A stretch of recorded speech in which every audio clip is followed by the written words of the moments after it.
Seguimos en vivo en Canal 2 de Cablevisión y retomamos la entrevista con Jorge Altamira y estamos hablando, Altamira, sobre la educación. ¿Y es una idea más de pensadores, especialistas en educación, este cambio, o tiene que ver con el paquete de ideas nuevas por la campaña electoral que se avecina o el fin de ciclo? No, mire, hay grandes investigadores en materia pedagógica, hay muchos estudiosos.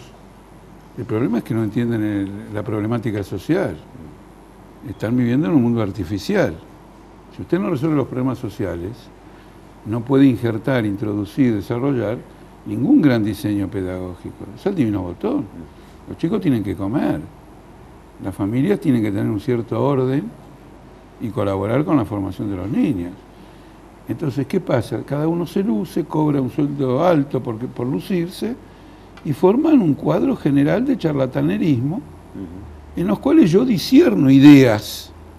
Pero digo charlatanerismo porque lo primero que hay que hacer es ir a la raíz de estas cuestiones. Yo le digo lo siguiente. Si los chicos no tienen los medios para estudiar, no tienen los medios para alimentarse adecuadamente, etc., y el gobierno se jacta de pagar soberanamente, usted tiene una contradicción violenta. ¿Cuál es la prioridad del país? ¿Pagar una deuda que es usuraria por el lado que usted la mire? ¿Jactarse de ese hecho? ¿O atender a las necesidades de la población? Sí, en realidad lo primero que habría que, porque también hay una cuestión que es real. Cuando uno dice, bueno, uno tiene que honrar las deudas, sí, es cierto.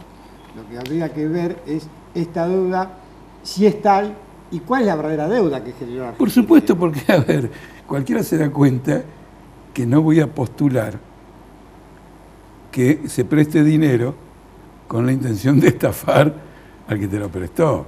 Obviamente que no. Pero ¿cuál es la contrapartida de estos 250.000 millones de dólares? ¿Cuál es la contrapartida? A ver, ¿dónde está el ferrocarril, la infraestructura? ¿Dónde está? Por eso digo que es usuraria. Usuraria es una deuda que se forma sin que a uno le presten nada por acumulación de intereses. Entonces es una gigantesca estafa que este país se lo ha permitido, porque es un país rico. Mi madre siempre me decía, la gente que está dotada de buenas capacidades tiene que tener cuidado porque es ideal para ser explotada. Si fuéramos un país donde la naturaleza no nos provee grandes cosas y qué sé yo, no nos podrían hacer esto porque no tendrían dónde arrancar la olla. Entonces, pero quiero un concepto más general. Si la prioridad es pagar la deuda soberana, al mismo tiempo que se negocia con los buitres, tenemos este panorama escolar, tenemos el problema de la droga, o vamos a separar el problema de la droga de la escuela. No se puede separar, es absolutamente grave.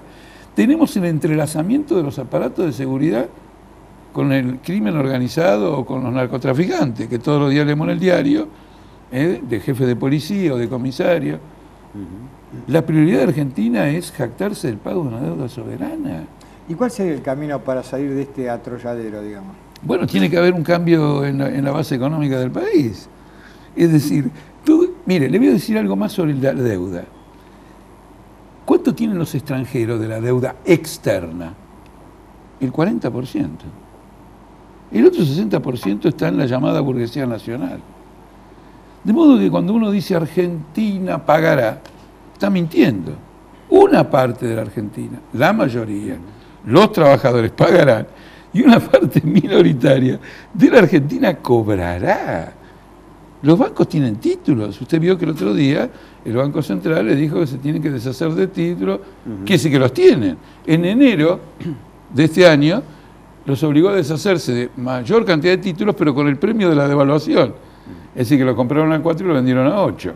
Pero ahora vamos a saber la verdad sobre la deuda externa porque en el Parlamento se va a aprobar una comisión bicameral que la va a estudiar. ¿Nos podemos quedar tranquilos? ¿Va a funcionar esa comisión? No, es una cortina de humo, como también este voto de las Naciones Unidas. Yo escuché el editorial de ustedes, hay elementos de juicio muy valiosos, indudablemente, en lo que ustedes señalan, pero hasta cierto punto me atrevería a decir, les digo dos cosas. Uno, las Naciones Unidas todos los años dice que las Malvinas son argentinas.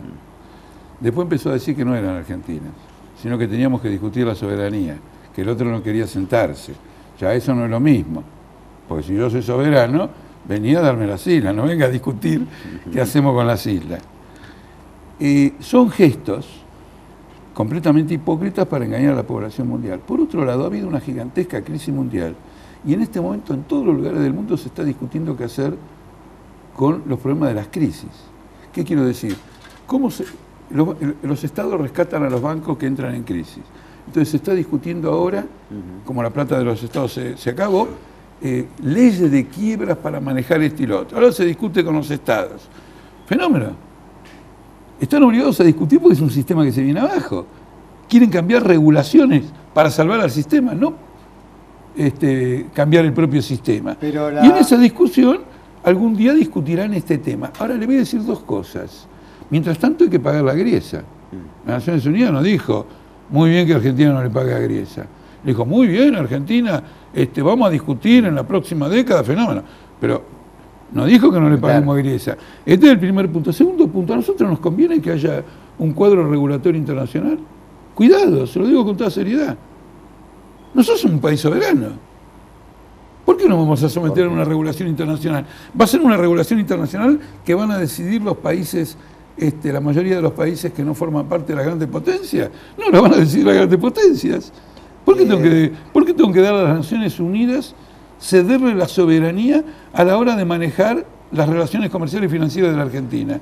Yo sostengo el punto de vista que las relaciones financieras y comerciales de Argentina son un asunto soberano de Argentina y por eso nosotros proponemos que en este tema de la deuda se convoque un plebiscito. Hagamos un gran debate, pero no encerrados en el Congreso para apurar la votación en 10 horas, 12 horas. Apurar una votación es una vergüenza, se juegan grandes temas nacionales. ¿Por qué no hacemos un gran debate público, nos tomamos 3 meses y después de una intensa deliberación que el electorado diga si hay que pagar esta deuda usuraria o no? ¿Puede cambiar en algo el panorama mundial con la irrupción en las últimas 2 décadas de un jugador masivo como China? Y seguramente que va a cambiar porque la irrupción es absolutamente extraordinaria. De todos modos, yo les quiero decir que la relación de China con el mercado mundial no es la que se presenta. Ustedes habrán escuchado 1000 veces decir que China es acreedora de Estados Unidos, porque tiene cerca de 2 billones de dólares de títulos de la deuda norteamericana. Pero norteamericanos tienen mucho más que eso en inversiones industriales en China. Ahora bien, un título en manos chinas, norteamericano, rinde el 2%. Una fábrica automotriz norteamericana en China rinde el 33%. China está en la periferia de Estados Unidos. Y eso se lo discuto a cualquiera. Pero las empresas pertenecen a esos países de donde son su casa matriz, o ya las empresas juegan su propio juego, digamos, más allá de su país de origen. No, porque no pueden jugar un juego más allá de su país de origen. Les digo rápidamente por qué. Estados Unidos es una fuente de acumulación de capital muy grande. Entonces usted va a Estados Unidos, levanta capital, lo invierte de un lado a otro. Eso no lo va a conseguir en China, no lo va a conseguir en Argentina o en la India. Lo va a conseguir en Estados Unidos para invertirlo en la India, en China y en otros lugares. Entonces, digamos, es una situación que se refuerza cada vez más. Yo siempre he dado un ejemplo que lo repito por lo ilustrativo. Hay una fábrica en China de propiedad de taiwaneses. ¿Cuántos obreros emplea? 400.000 obreros. Se llama Foxconn y hace todos los componentes de la tableta del Apple. En China queda el 7% del precio final del Apple que vende Estados Unidos. El 93% es lo que es Estados Unidos. Mira, gracias por haber venido.